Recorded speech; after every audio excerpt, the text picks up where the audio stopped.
industry as well. I am a litigator. I'm an attorney. I love to litigate. I love to argue. I love to fight.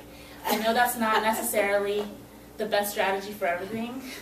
That's what I do, and that's what I'm good at. You know, Southern Stockton, French Camp, where the county hospital is, and actually where I was born. At Manteca, you see onions, watermelons, tomatoes, and corn. So there's a little bit of everything. And as Marcella was talking about earlier, let's find the next one. There's 2 attorneys in Stockton working specifically on farm worker and dairy worker issues.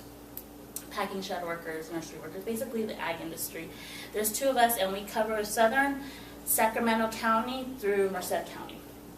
We try to collaborate with our staff in Fresno, who currently has 2 attorneys, but they're responsible for 6 counties, I believe.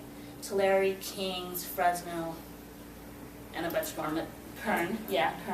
So it's basically 4 attorneys covering about 11 counties for farm workers.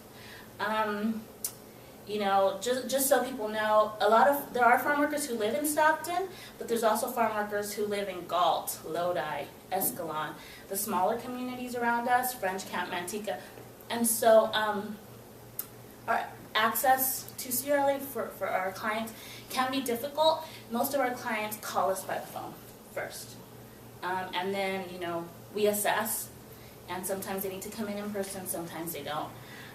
Sometimes we can drive out.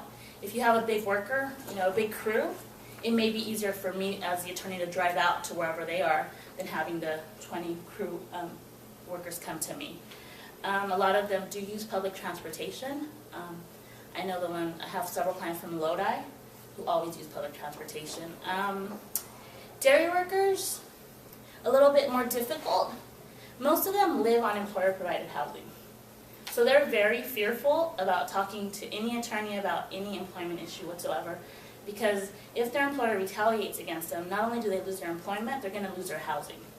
So that affects not just them, you know, their job and their livelihood, but you know where they're going to live, where they're going to sleep that night, their kids. And so, you know, it's very difficult for us to actually access to or to do outreach to dairy workers.